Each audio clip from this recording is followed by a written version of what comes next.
أعوذ بالله من الشيطان الرجيم. بسم الله الرحمن الرحيم. يا أيها الذين آمنوا إذا لقيتم فئة فاثبتوا واذكروا الله كثيرا لعلكم تفلحون.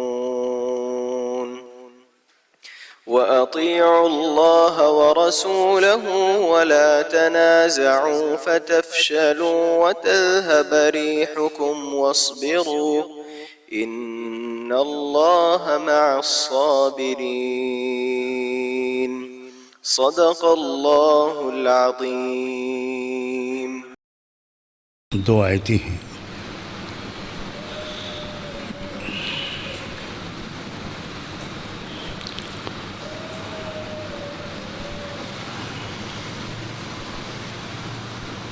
بہت ہی اہم اور قیمتی ہدایات ان آیتوں میں اللہ تعالیٰ نے دی تھی.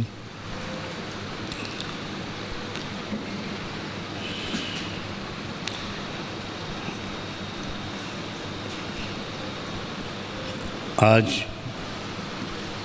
کے حالات میں ان ہدایات کی طرف توجہ دینے کی اور بہت ہی سنجیدگی کے ساتھ ان ہدایات پر عمل کرنے کی سخت ضرورت ہے. ایمان والوں کو جو ہدایات ان آیتوں میں دی گئی تھیں وہ یہ تھیں کہ اے ایمان والو، جب تمہارا کسی مخالف گروہ سے مقابلہ ہو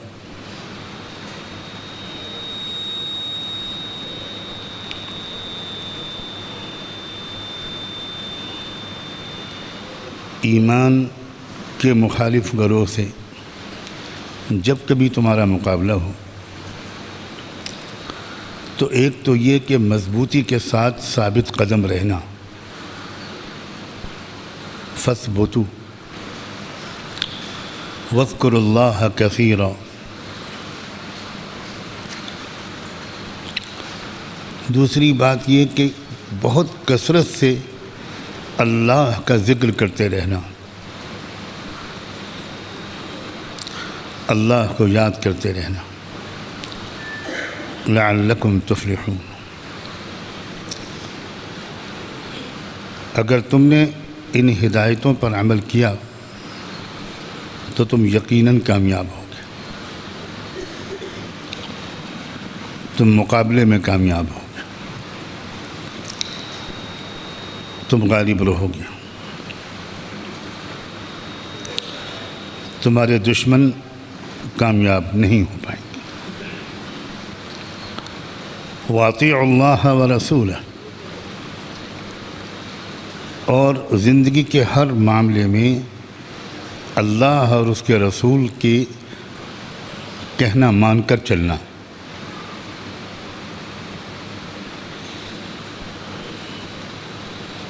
چوتھی ہدایت وَلَا تَنَازَعُوا. اور آپس کے جھگڑوں اور اختلافات سے بہت دور رہنا، آپس میں اختلاف سے بہت بچنا.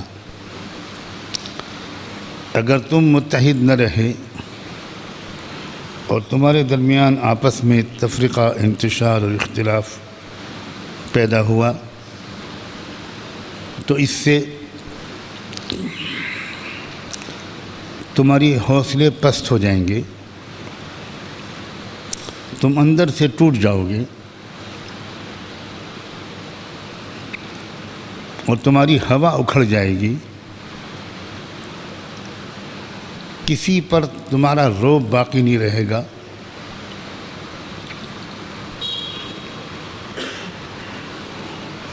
وَاصْبِرُوا.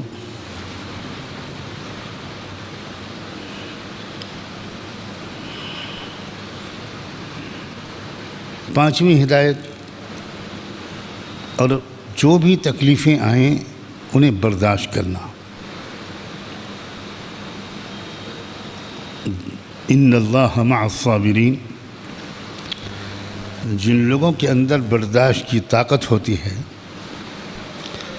اللہ ان کے ساتھ کھڑا ہو جاتا ہے. یہ 5 ہدایات. پہلی بات تو یہ کہ جب تمہارا مقابلہ کسی سے ہو، ایمان والوں کا مقابلہ کبھی دنیا داری کے لیے نہیں ہو سکتا، تخت و تاج کے لیے، سونے چاندی کے لیے، مال اور اقتدار کے لیے. یہ اتنی حقیر چیزیں ہیں کہ ان کے لیے ایمان والا کبھی کسی کو دشمن نہیں سمجھ سکتا. یہ ایمان والے کے زندگی کے مقاصد میں شامل ہی نہیں.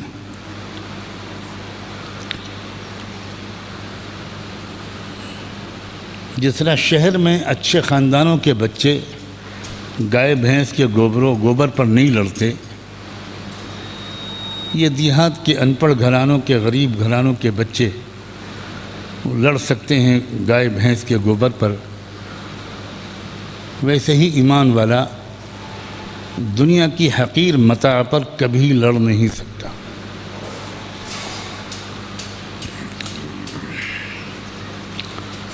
اس کی زندگی کے مقاصد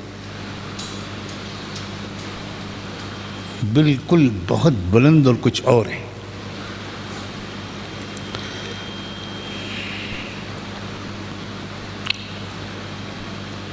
ایمان والے یہ تمنا کریں کہ دنیا میں کوئی ان کا مقابل اور حریف نہ ہو، کوئی مخالف نہ ہو، یہ تمنا بھی غلط ہے. ایمان والے ہوں گے تو کفر والے ان کے دشمن ہوں گے، اور کفر و اسلام کی کشمکش اور حق اور باطل کی لڑائی یہ ازل سے ہے اور ابد تک رہے گی. اس کو اوائڈ کیا ہی نہیں جا سکتا. اور اس کی ایک حکمت اور فائدہ یہ بھی ہے کہ کفر کی چیلنجز سے ایمان والوں کا ایمان مضبوط ہوتا ہے.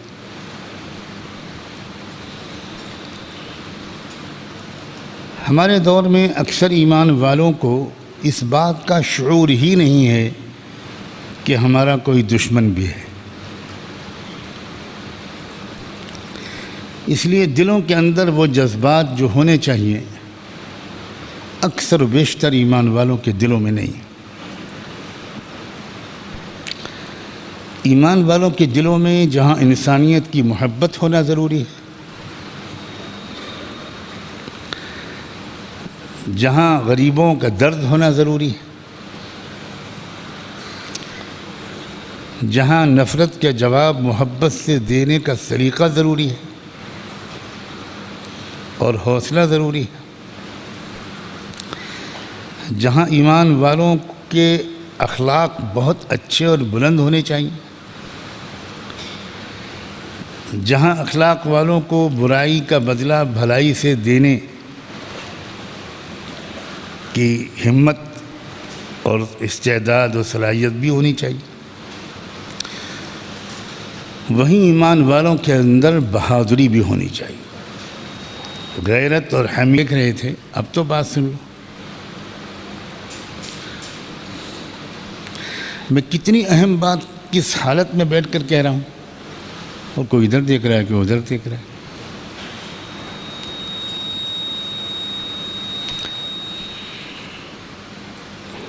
یہ ناقدریاں ہی ہیں جو ہم کو مجالس سے اب محروم کر رہی ہیں.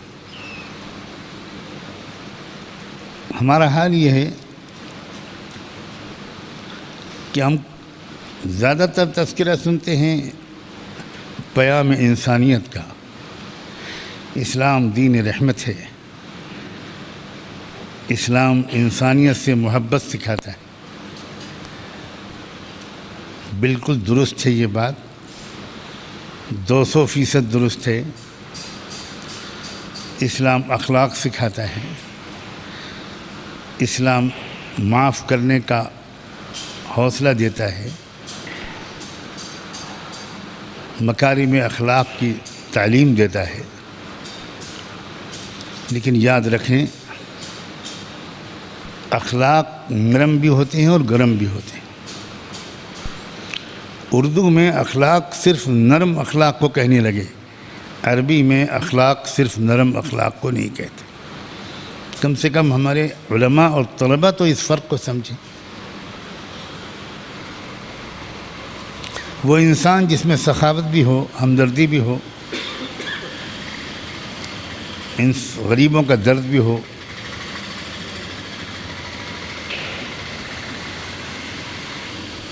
نرمی ہو، اور اس طرح کی تمام مثبت صفات ہوں، لیکن اس کے اندر بہادری نہ ہو، شجاعت نہ ہو،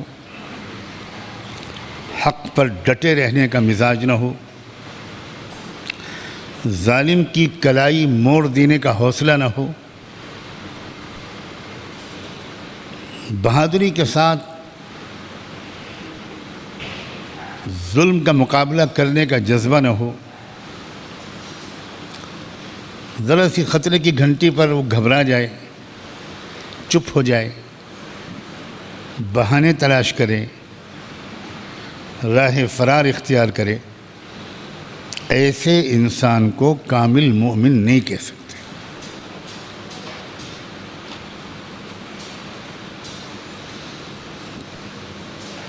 بہادری کا جذبہ بھی ضروری ہے اور ہمدردی کا جذبہ بھی ضروری ہے۔ یہ سیکھنا پڑے گا کہ بہادری کا جذبہ کہاں استعمال ہو اور ہمدردی کا جذبہ کہاں استعمال ہو۔ ہمیں یہ نفسیاتی بات یاد رکھنی چاہیے کہ ہمارے اندر خالق فطرت نے جو فطری جذبے رکھے ہیں وہ اپنی تسکین کرا کر چھوڑتے ہیں۔ اگر ہم نے اپنی فطری جذبوں کی تسکین صحیح جگہ پر کر لی تو سعادت مندی اور کامیابی ہمارا مقدر بنے گی، اور اگر ہم نے اپنے فطری جذبوں کی تسکین صحیح جگہ پر نہ کی تو ہمارے فطری جذبے غلط جگہوں پر اپنی تسکین کروا کر چھوڑیں گے۔ جذبہ اپنی تسکین کرائے بغیر مانتا نہیں۔ اگر کسی کو حریف سمجھنا، کسی کو دشمن سمجھنا، یہ ایک فطری جذبہ انسان کے اندر رکھا گیا ہے۔ ہر انسان کا، ایک نارمل انسان کا ایک جذبہ اور تمنا یہ بھی ہوتی ہے کہ کوئی اس کا مقابل ہو جس سے وہ مقابلہ جیتے۔ اسی لیے فطری صلاحیتوں کو اجاگر کرنے کے لیے کمپٹیشن رکھے جاتے ہیں۔ یہ اسی فطرت کی وجہ سے ریس رکھی جاتی ہے، مقابلے رکھے جاتے ہیں، تاکہ انسان اس فطری جذبے کی وجہ سے زیادہ محنت کرے گا اور یہ کوشش کرے گا کہ میں جیت جاؤں، میں نمبر 1 پر آ جاؤں۔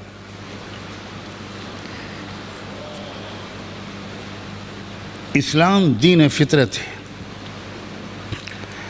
اور فطری جذبوں کے صحیح جگہ پر تسکین کی رہنمائی ایسی انداز سے اسلام نے کی ہے کہ اس کے صرف اس خوبصورت پہلو کو اگر بیان کیا جائے، مختلف جذبوں کی مثال دے کر،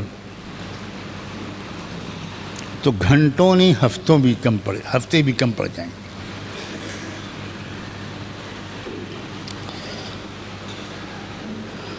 قرآن مجید نے یہ بات بہت صاف کہی ہے کہ شیطان ہے جو انسانوں کا دشمن ہے. ہمارا اصل دشمن شیطان ہے اور شیطان کے مددگار لوگ ہیں. اب اگر ہمارا اندر کا یہ جذبہ جس کا میں ذکر کر رہا ہوں، اس کا رخ شیطان کو شکست دینے اور شیطان سے جیتنے کی طرف نہ ہوا اور شیطان کی سپورٹیو طاقتوں کو شکست دینے کی طرف نہ ہوا، جن کو قرآن کہتا ہے اولیاء الشیطان، حزب الشیطان، تو یہ جو جذبہ ہے یہ ہم کہیں اور تو استعمال ہوگا اور پھر وہ آپس ہی میں استعمال ہو. اس لیے یاد رکھیں کہ جو آپس میں لڑتا ہے یہ اس بات کی علامت ہے کہ اس کے اندر کفر اور ظلم سے لڑنے کا جذبہ بالکل ہے ہی نہیں. اس لیے اس کی سارا یہ جذبہ آپس میں لڑنے پر کی طرف اس کو متوجہ کر رہا ہے.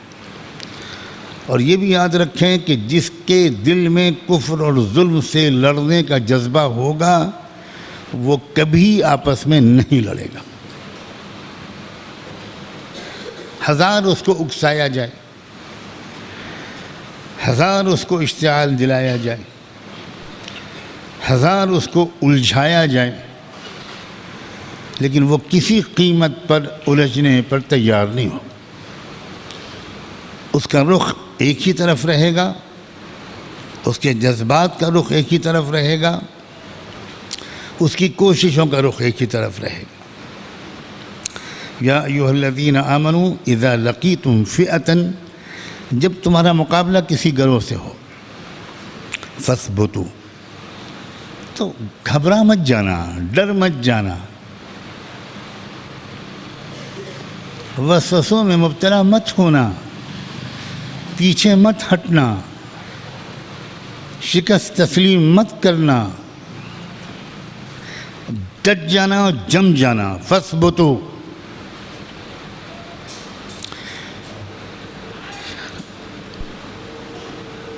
کیا یہ بتانے کی ضرورت ہے کہ اس وقت اذا لقیتم فئۃ نہیں، اذا لقیتم فئات کا دور ہے. ایک گروہ امت مسلمہ کے پیچھے نہیں پڑا ہے، اقوام عالم امت مسلمہ کے پیچھے پڑی ہے. یہ وہ دور ہے، اس کو محسوس کرنا چاہیے. اگر یہ کسی کو محسوس ہوتا ہو کہ ابھی بھی بہت بڑی تعداد ان لوگوں کی ہے جن کو اپنے کیریئر کی فکر ہے، بٹر اور بریڈ کی فکر ہے، لیکن دنیا کے نقشے پر جو کچھ ہو رہا ہے اس کی کوئی فکر نہیں ہے، اور ان کے دل میں کوئی غیرت اور حمیت کے جذبات نہیں ہیں، تو اس آدمی کے بارے میں تبصرہ کرنا ہی مشکل ہے کہ وہ نارمل ہے اپنے دماغ کے لحاظ سے، یا اسے کسی بہت سیریس علاج کی ضرورت ہے.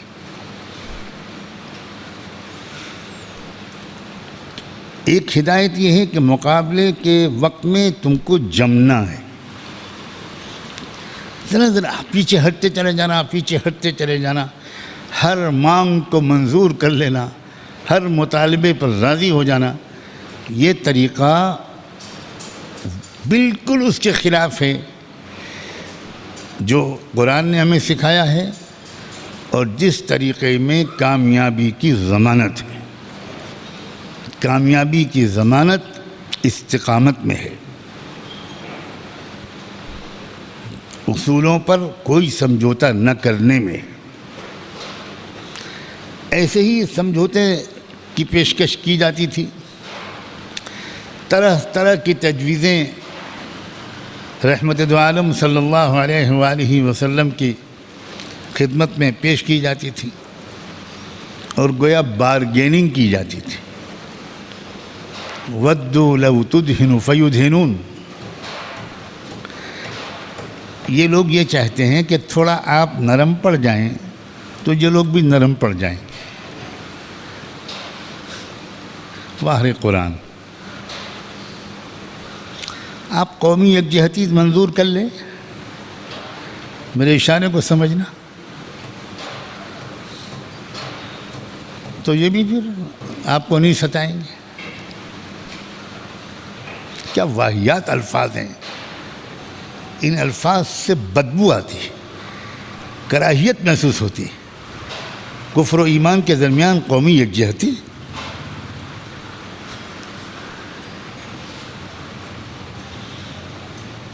انہی قسم کے مطالبوں کے جواب میں ایک صاف جواب اللہ نے دیا تھا۔ آپ یہ کہیے ان سے، اللہ کہتے ہیں ہم بتاتے ہیں آپ کو کیا جواب دینا ہے۔ آپ کو جواب دینا ہے قل یا ایھا الکافرون لا اعبد ما تعبدون۔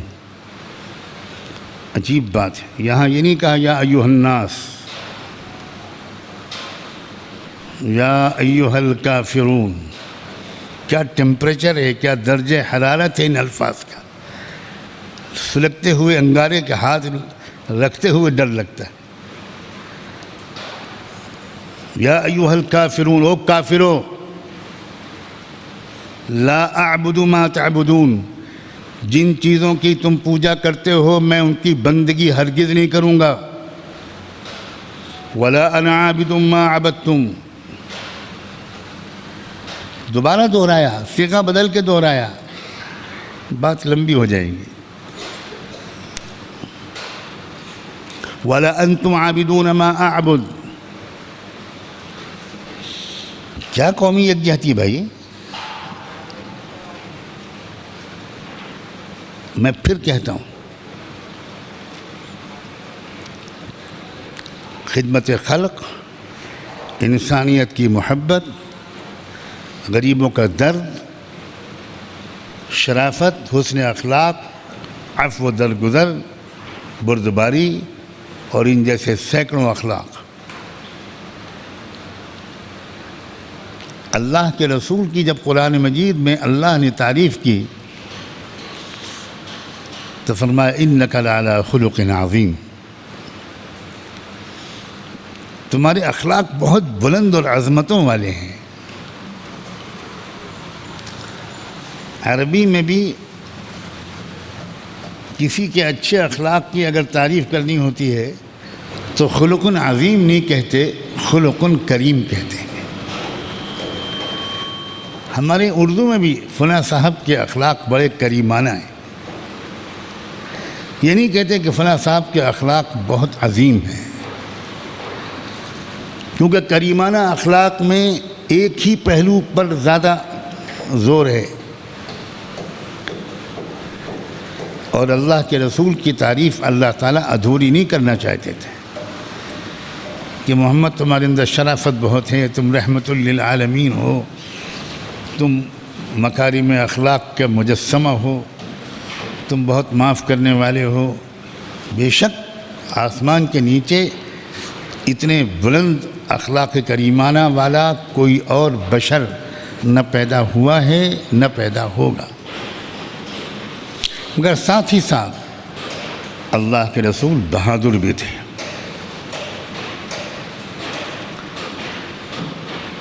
جری بھی تھے، حوصلہ مند بھی تھے۔ وہ اگر اتنی لمبی نمازیں پڑھتے تھے کہ پیروں پہ سوجن آ جاتی تھی، وہ اگر غریب پرور تھے، ہر غلام کو، ہر مظلوم کو گلے سے لگانے والے تھے، تو وہ فوجی لباس اور ہیلمٹ اور پہن کر گھوڑے پر سوار ہو کر وہ میدان جنگ کی قیادت کرنے والے کمانڈر ان چیف بھی تھے۔ یا ایھا الذین آمنوا اذا لقیتم فئۃ فاثبتوا، اور فرمایا دوسری بات واذکروا اللہ کثیرا، سبحان اللہ، اور ساتھ نے فرمایا اور کثرت سے اللہ کا ذکر کرو۔ جس دن امت کے اندر یہ دونوں چیزیں اکٹھا ہو گئیں اسی دن شب و روز بدل جائیں گے۔ آج کچھ میدان میں مقابلہ کرنے والے ذکر نہیں کرتے، ذکر کرنے والے میدان میں مقابلہ نہیں کرتے۔ یہی ادھورا پن ہے جو امت کو تباہ کیے ہوئے۔ علامہ اقبال نے کہا تھا، یا وسعت افلاک میں تکبیر مسلسل، یا وسعت افلاک میں تکبیر مسلسل، یا خاک کی آغوش میں تسبیح و مناجات۔ یہ دونوں چیزیں جمع ہونی چاہیے۔ اس خانقاہ کا پیغام یہی ہے، دونوں چیزیں اپنے اندر پیدا کرنے والے، اس کا شوق رکھنے والے یہاں آئیں تو دل خوش ہوگا۔ جب تک یہ دونوں چیزیں ہر فرد میں جمع ہونی ہوں، انصاف کا نظام قائم نہیں ہو سکتا۔ فَاثْبُتُوا وَاذْكُرُوا اللَّهَ كَثِيرًا۔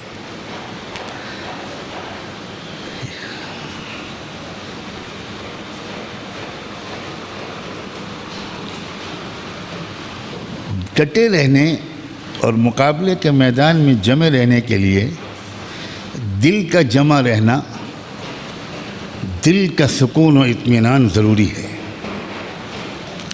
قلب اگر جمع رہے گا تو قدم بھی جمے رہیں گے۔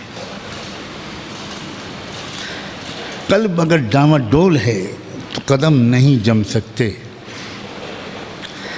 فثبتو کا تعلق اگر قدموں سے ہے، ثابت قدمی سے ہے، تو فذکرو وذکرو کا تعلق دل کے جمنے سے۔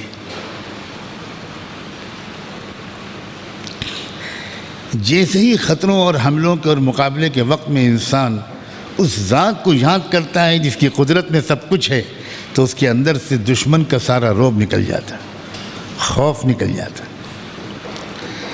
اللہ کا دل، الخوف اگر دل میں آ گیا اور اللہ کی یاد دل میں رچ بس گئی تو کسی کا خوف دل میں نہیں آ سکتا۔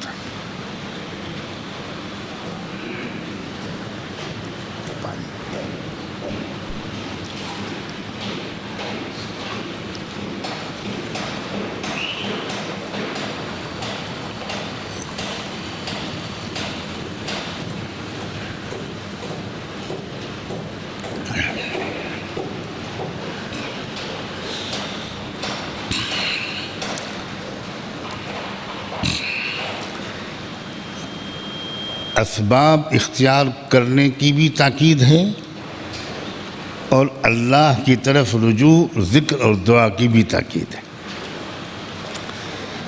یہ مزاج بہت غلط ہے کہ اگر اللہ پر یقین، اس پر بھروسے اور ذکر و دعا کا ذوق بنتا ہے تھوڑا بہت، تو ترک اسباب کا ذوق بننے لگتا ہے۔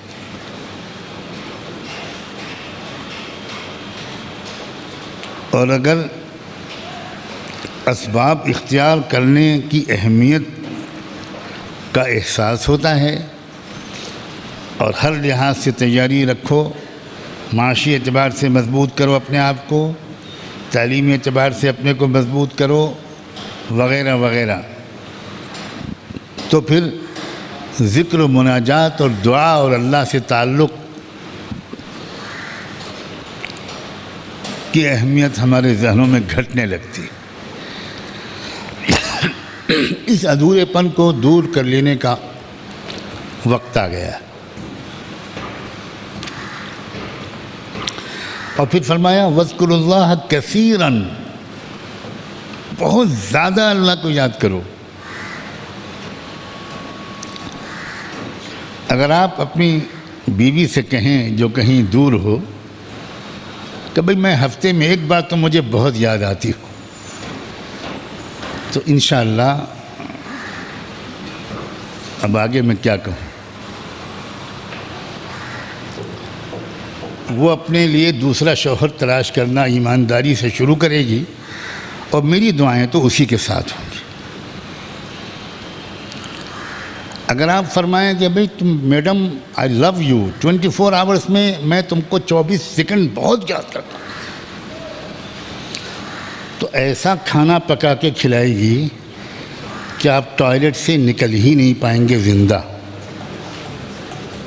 آپ کیا سمجھتے ہیں ان کے پاس ہتھیار نہیں ہے؟ نہیں ہے تو میں بتاؤں گا، کیونکہ میں ان کا سپورٹر ہوں۔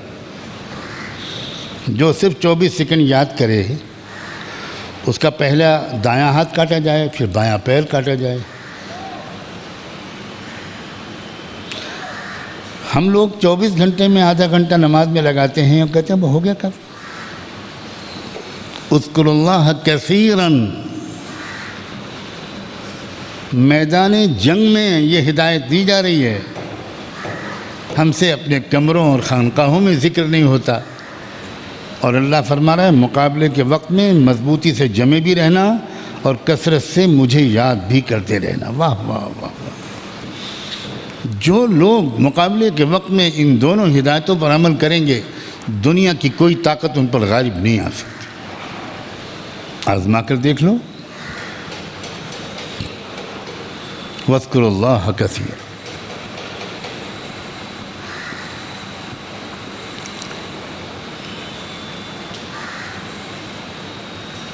خطروں کے وقت میں، دباؤ کے وقت میں، پریشر کے وقت میں اللہ کی یاد دل میں سکینت اتارتی ہے، اور یہ سکینت ایک عجیب و غریب چیز ہے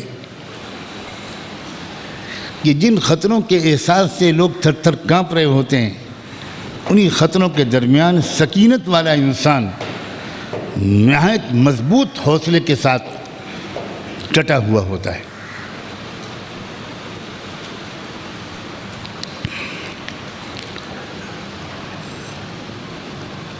دو ہدایتیں دی گئیں، مضبوطی سے جمے رہنا، پیچھے مت ہٹنا، ہر مطالبے کو تسلیم مت کرنا۔ آج کل لوگ یہ مسئلے پوچھ رہے ہیں، اور مسئلے پوچھنے کا انداز بھی ایسا ہوتا ہے کہ سوال میں جواب چھپا ہوتا ہے، اور حضرت سے یا مفتی صاحب سے صرف مہر لگوانی ہوتی تاکہ اللہ میاں کیا پکڑے جائیں تو مفتی صاحب کا فتویٰ دکھا دیں اور یہ کہیں اللہ میاں میں تو جاہل ابن جاہل تھا۔ دنیا میں تو اپنے کو جاہل نہیں تسلیم کریں گے، جب پٹائی کا خطرہ ہوگا، جہنم سامنے ہوگی، تو بہت تواضع آ جائے گی، بہت تواضع۔ جو بڑے بڑے صوفیہ کے اندر بھی تواضع نہیں ہوتی، وہاں وہ آ جائے گی، اور وہاں عرض کریں گے بہت تواضع خاکساری کے ساتھ کہ میں تو بہت جاہل مطلق آدمی تھا، میں نے تو فلاں صاحب سے پوچھا تھا کہ رام مندر کے لیے چندہ مانگنے آئیں گے لوگ تو میں کیا کروں، تو حضرت وہ میرے تعلقات ہیں، بزنس کا معاملہ ہے، اب وہ پارٹنرشپ بھی ہے، پڑوس بھی ہے، اب میں کیا کروں، اگر میں چندہ نہیں دوں گا تو پتہ نہیں کیا ہوگا۔ تو مفتی صاحب نے سوچا بھئی میرے مدرسے کا چندہ بند ہو جائے گا اگر میں نے صحیح فتویٰ دے دیا، تو ہاں بھی گنجائش ہے، دے دینا دے دینا دے دینا۔ لا حول ولا قوت الا باللہ۔ کہاں تک پیچھے ہٹیں گے ہم؟ کیا کیا منوانے کا فتویٰ دیا جائے گا؟ اس طرح کے سوالات آج کل بہت آ رہے ہیں۔ بے غیرتی کی انتہا ہے، شکست خوردگی اور احساس بے چارگی اپنی آخری حدوں کو چھو رہی ہے۔ اذا لقیتم فئة فاثبتوا واذکروا اللہ کثیرا لعلکم تفلحون۔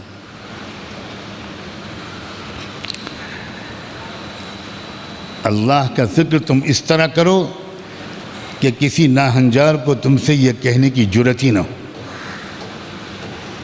کوئی تمہارے گھر کے دروازے کو دستک دے ہی نہ پائے، کر کے تو دیکھو۔ وَأَطِيعُوا اللَّهَ وَرَسُولَهُ، تیسری ہدایت، اور ہر معاملے میں اللہ کے احکام کی پابندی کرو، اللہ اور رسول کے کہنے پر چلو۔ بار بار سنتے رہتے ہیں ہم لوگ، اس لیے وہ اثر شاید ہمارے دل قبول نہیں کرتے۔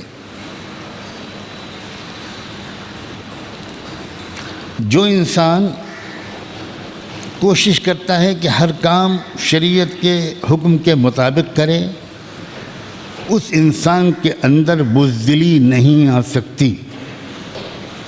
یہ جڑا ہوا ہے آپس میں مسئلہ۔ وہ انسان خود اعتمادی سے بھر جاتا ہے، اللہ کی حکموں پر عمل کرنے کی وجہ سے ایک بہادری، خود اعتمادی، قوت فیصلہ، قوت ارادی، یہ چیزیں اندر پیدا ہوتی ہیں۔ جگمگاہٹ، خوف، یہ سب چیزیں دل سے نکل جاتی ہیں۔ تو یہ بھی مقابلے کے آداب میں شامل ہے اور ریلیونٹ ہے موجودہ حالات میں۔ اور جن حالات میں یہ سورہ انفال اتری تھی اور یہ آیتیں آئی تھیں، وہ حالات بھرپور مقابلے کے تھے۔ سورہ انفال غزوہ بدر کے تذکرے سے بھری ہوئی ہے۔ جیسے کہ میں بار بار اپنے نوجوان علماء کو سمجھاتا ہوں کہ قرآن کسی مدرسہ و خانقاہ اور کسی لائبریری میں نہیں اترا تھا، قرآن میدان عمل میں اترا تھا۔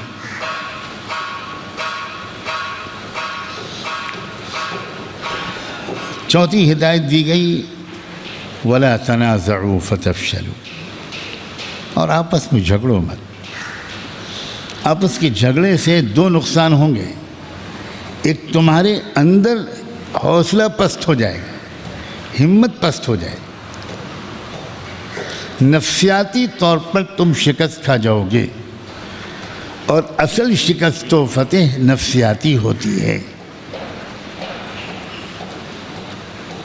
جنگیں اندر پہلے جیتی جاتی ہیں، باہر اندر کی جیت کا ظہور ہوتا ہے۔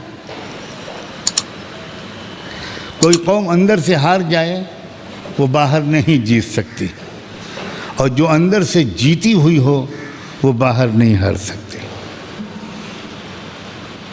اور اندر کی شکست و فتح کا تعلق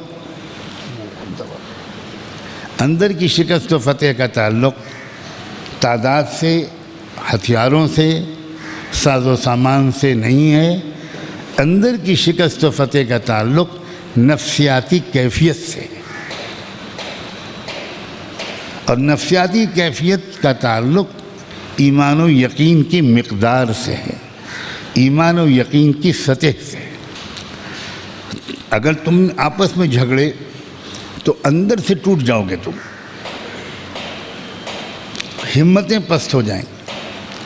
وَتَذْهَبَ رِيحُكُمْ، اور تمہارا رعب دشمن پر پڑنے کے بجائے دشمن کا رعب تم پر پڑے گا، تم خوف زدہ ہو جاؤ گے، تمہاری ہوا اکھڑ جائے گی۔ اللہ کے رسول صلی اللہ علیہ وسلم نے یہ تک فرما دیا کہ نصرت بالرعب، کہ یہ جو تم دیکھتے ہو کہ ایک کے بعد ایک ہم کو فتح نصیب ہو رہی ہے، اس کی وجہ یہ ہے کہ ہمارا تمہارا رعب اللہ نے دشمن کے دلوں پر ڈال دیا ہے۔ اب آپ ایمانداری سے بتاؤ، اس وقت کی عام کیفیت کیا ہے؟ ہم پر رعب ہے کسی کا، یا ہمارا رعب ہے کسی پر؟ ہم پر رعب۔ جو قومیں ہم میں ہی سے اس رعب سے نکل گئیں، ان کے اندر یہ رعب نہیں پیدا ہوتا۔ بڑی سے بڑی طاقتیں 40 سال سے جھک مار رہی ہیں وہاں، اور وہ قوم فتح نہیں ہو پا رہے۔ کھلی نشانی ہے، پچھلے صدیوں کی مثالیں بیان کرنے کی ضرورت ہی نہیں۔ اپنی آنکھوں کے سامنے دیکھ رہے ہیں پھر بھی سبق نہیں لے رہے، پھر بھی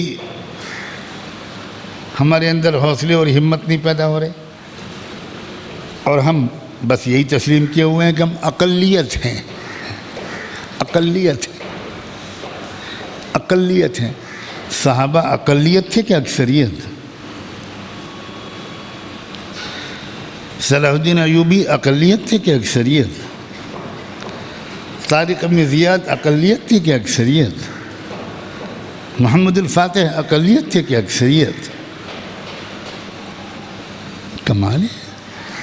لیکن ہمارے ملک میں جیسے وظیفہ ہوتا ہے نا کہ فلاں وظیفہ فلاں نماز کے بعد 500 بار 1100 بار، ویسے ہمارے ملک کے نیتاؤں نے یہ وظیفہ پڑھا ہے، اتنا پڑھا کہ مسلمان اقلیت الپ سنکھیک مائنورٹی، اتنی مرتبہ وظیفہ پڑھا کہ ہم لوگ بھی سمجھے ہم اقلیت ہیں۔ کم من فئۃ قلیلۃ غلبت فئۃ کثیرۃ باذن اللہ۔ قرآن نے تو اسی کو توڑا ہے کہ بابا تاریخ اٹھا کر دیکھو کتنی بار اقلیتوں نے اکثریتوں کو شکست دی ہے۔ جب صبح شام ہر وقت ایک ہی لفظ سنیں گے اور مسلمان قائدین اور علماء بھی وہی اقلیت اقلیت اقلیت اقلیت اقلیت، کیا بکواس ہے یہ؟ قرآن مجید کے پر یقین رکھنے والا وہ قوموں کی تعداد کے حساب سے قوموں کی فتح و شکست کے اصول سمجھتا ہے، کیا تعلق تعداد سے؟ اندرونی ہمت و حوصلہ، نفسیاتی کیفیت، قدموں کا جمع رہنا، اللہ کا کثرت سے یاد کرنا، اللہ کا اور رسول کا ہر معاملے میں کہنا ماننا، اور آپس کے اختلافات سے بچنا، اور آخر میں وَاصْبِرُوا۔ اور دیکھو مقابلے کے میدان میں آؤ گے تو کچھ نہ کچھ تو تکلیفیں ہوں گی۔ تم یہ سوچو کہ مقابلہ کریں اور تکلیف کوئی نہ ہو، یہ تو بالکل ایسا ہو گیا کہ جیسے فٹ بال کی 2 ٹیمیں میچ کھیل رہی ہوں اور ایک ٹیم کے کھلاڑی انٹرول میں کوچ سے آ کر شکایت کریں کہ سر ان کو سمجھائیے وہ گول کر رہے ہیں، دیکھیے یہ کہہ دیجئے مان جائیے، ان سے کہیے مان جائیں، وہ گول نہ کریں۔ ہاں تو کیا وہاں گلاب کے پھول برسانے آئے تھے؟ اگر ہم مقابلے کے میدان میں ڈٹیں گے تو تکلیفیں تو آئیں گی، پھر کیا شکایت کرنا کہ تکلیفیں آ رہی ہیں؟ یہ الگ بات ہے کہ دوسروں کو دیکھنے میں وہ تکلیفیں لگیں گی، لیکن جس کو تکلیف دی جا رہی ہے اس کو اسی تکلیف میں وہ لذت آئے گی جو اس کو کبھی کسی اور لذت میں نہیں آئی تھی۔ یہ تو کوئی ابراہیم علیہ السلام سے پوچھے کہ زندگی میں کبھی ان کو اتنی ٹھنڈی ہوا محسوس ہوئی تھی جتنی آگ کے الاؤ میں بیٹھ کر محسوس ہوئی؟ اللہ کے رسول صلی اللہ علیہ وسلم نے بڑی پیاری بات فرمائی، لا تتمنوا لقاء العدو وَإِذَا ابْتُلِيتُمْ فَاصْبِرُوا۔ دیکھو دشمن سے جنگ ہو جائے، مقابلہ ہو جائے آمنے سامنے کا، اس کی تمنا کبھی مت کرنا، اور اللہ سے عافیت مانگتے رہنا۔ لیکن اگر پڑ جائے موقع تو گھبرانا مت، مضبوطی سے جمے رہنا۔ اللہ تعالی ہم سب کو ان ہدایات پر عمل کی فوری توفیق دے۔ اس وقت کی شدید ضرورت ان ہدایات پر عمل ہے۔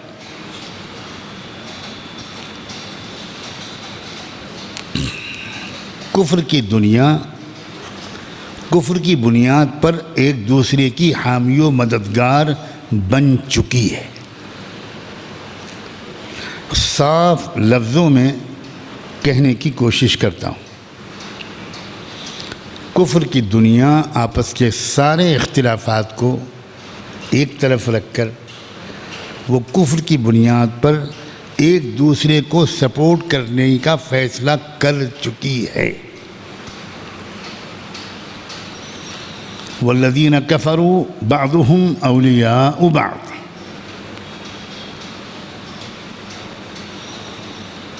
اللہ تعالیٰ نے یہ ذکر کرنے کے بعد ایمان والوں کو مخاطب کر کے یہ کہا ہے الا تفعلوه تکن فتنۃ فی الارض وفساد کبیر۔ اگر تم نے ایمان کی بنیاد پر آپس میں تعلقات نہ بنائے اور صرف ایمان کی بنیاد پر ایک دوسرے سے محبت، حمایت اور تائید کا مزاج نہ بنایا، مسلکوں کی بنیاد پر الگ الگ تم گروہوں میں بٹے رہے، جماعتوں کی بنیاد پر، اداروں کی بنیاد پر، علاقوں کی بنیاد پر، زبانوں کی بنیاد پر اگر تم بٹے رہے تو یاد رکھنا اگر یہ اس سے کیا ہوگا، زمین میں، دنیا میں فتنہ و فساد برپا ہو کر رہے گا، بہت بڑے پیمانے پر، فتنۃ فی الارض وفساد کبیر، بہت بڑے پیمانے پر۔ ہر عمل کا الگ اثر ہوتا ہے، یاد رکھیں، ہر عمل کا الگ اثر ہوتا ہے۔ نمک کا اثر الگ ہے، شکر کا الگ ہے، ہر کھانے پینے کی چیز کا اثر، اسی طرح ہر عمل کا اثر الگ ہے۔ نماز کا اثر الگ ہے، روزے کا اثر الگ ہے، تلاوت کا اثر الگ ہے۔ اگر تم نماز روزہ کرتے بھی رہے لیکن آپس میں تعلقات ایمان کی بنیاد پر نہ بنائے، ایک مضبوط اور متحد امت کلمے کی بنیاد پر نہ بنے، تو تمہاری نماز، روزے اور بقیہ سب اعمال زمین میں فتنہ و فساد کو روک نہیں پائیں گے۔ ہر عمل کا الگ اثر ہوتا ہے۔ سالن میں سب چیزیں پڑ جائیں لیکن نمک نہ پڑے، ذائقہ نہیں آئے گا۔ کوئی جواب دے کہ صاحب میں نے تو یہ بھی ڈال دیا، وہ بھی ڈال دیا، یہ بھی ڈال دیا، وہ بھی ڈال دیا، یہ بھی ڈال دیا، وہ بھی ڈال دیا، ایک نمک ہی تو نہیں پڑا۔ یہ بالکل ایسے ہی ہے جیسے ہم کہیں کہ بھئی ہم تو یہ نیکی بھی کرتے ہیں، یہ کام بھی کرتے ہیں، وہ کام بھی کرتے ہیں، نماز بھی پڑھتے ہیں، لیکن آپس میں ہمارا ایمان کی بنیاد پر رشتہ نہ ہوا، کلمے کی بنیاد پر ہم ایک دوسرے سے محبت کرنے والے نہ بنے، اور علاقوں کی بنیاد پر یا دوسری بنیادوں پر ہم اگر الگ الگ اور پھٹے پھٹے اور ٹوٹے ٹوٹے جدا جدا رہے تو کبھی بھی ہمیں غلبہ نصیب نہیں ہو سکتا۔ وَلَا تَنَازَعُوا فَتَفْشَلُوا وَتَذْهَبَ رِيحُكُمْ وَاصْبِرُوا إِنَّ اللَّهَ مَعَ الصَّابِرِينَ۔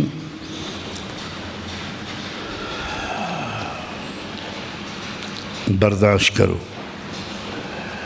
کچھ تکلیفیں اگر آئیں تو ان کو برداشت کرنا،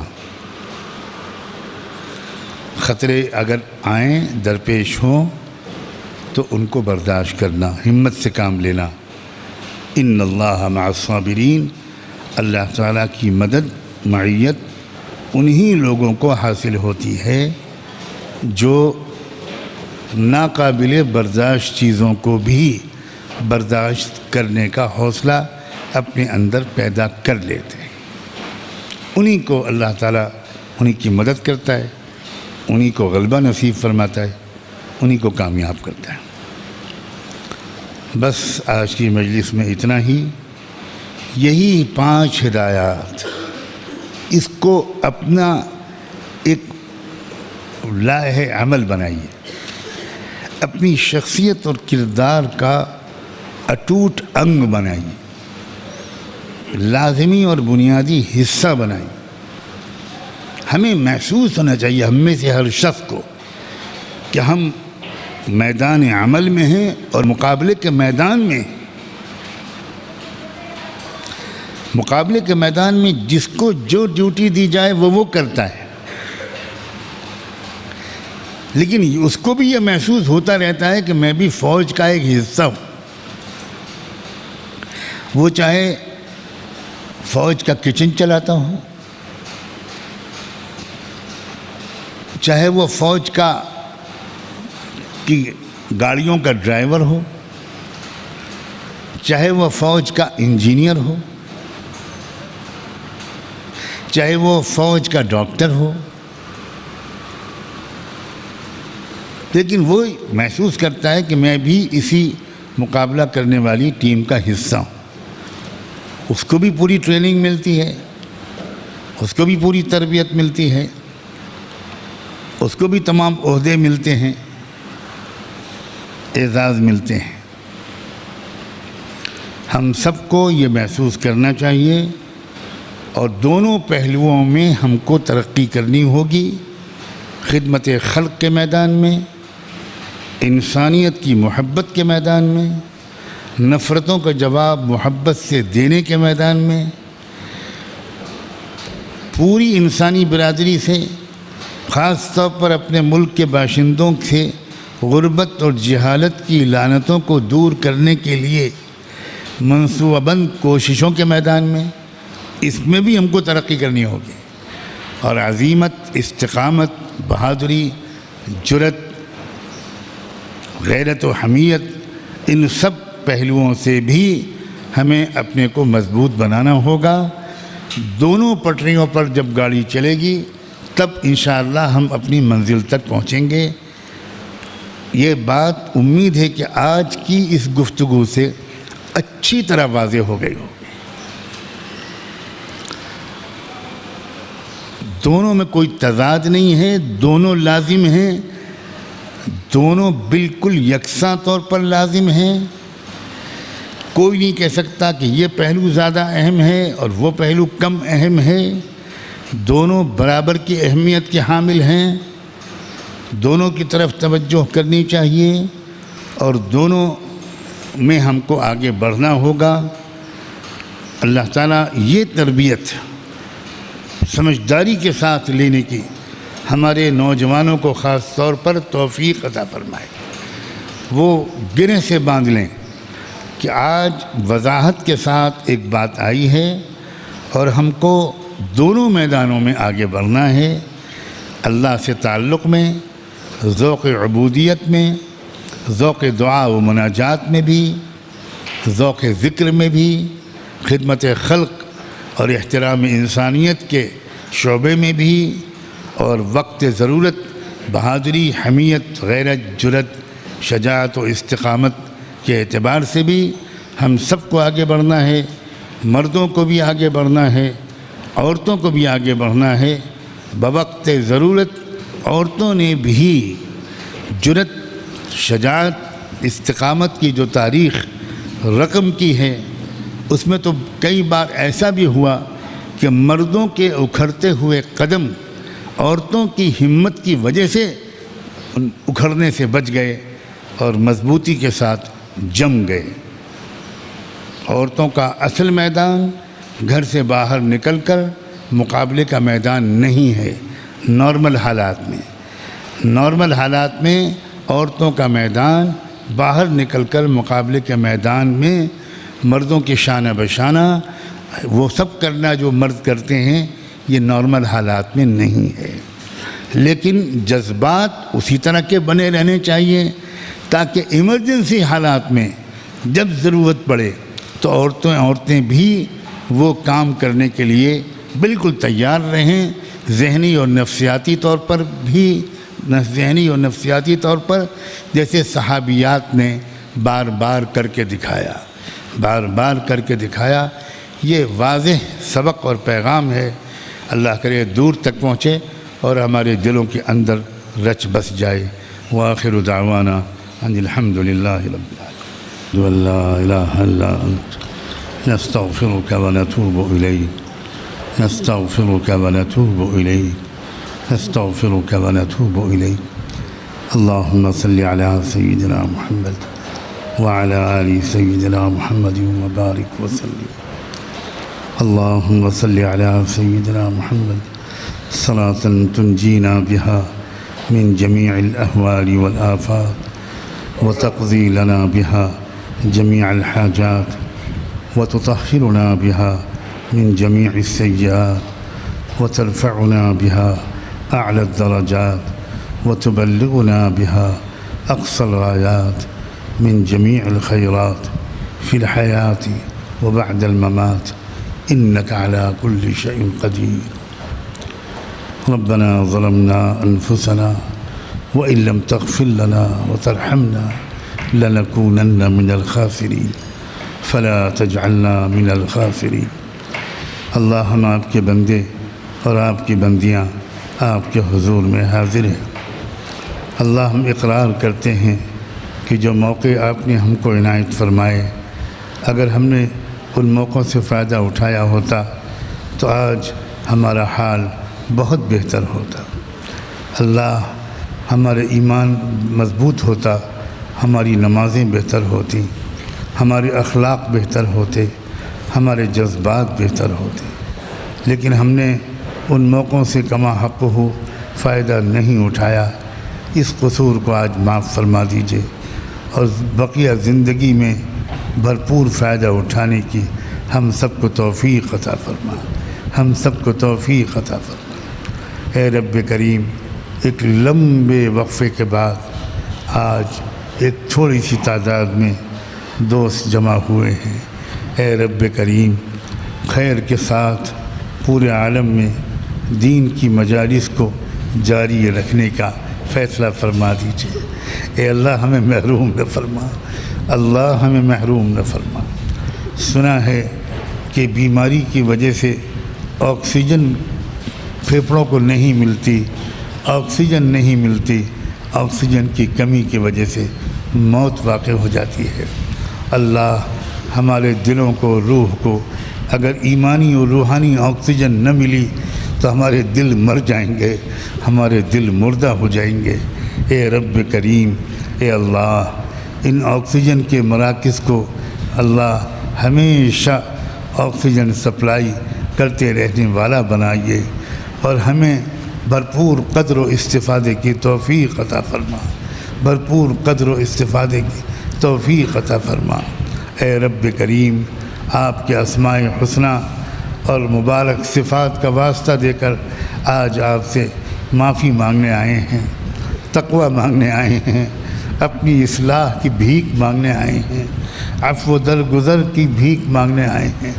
اللہ ہمیں اچھی صفات عطا فرما، شجاعت عطا فرما، بہادری عطا فرما، سمجھداری عطا فرما، سخاوت اور ہمدردی عطا فرما، غریبوں کا درد نصیب فرما. اللہ خدمت خلق کی زیادہ سے زیادہ توفیق عطا فرما.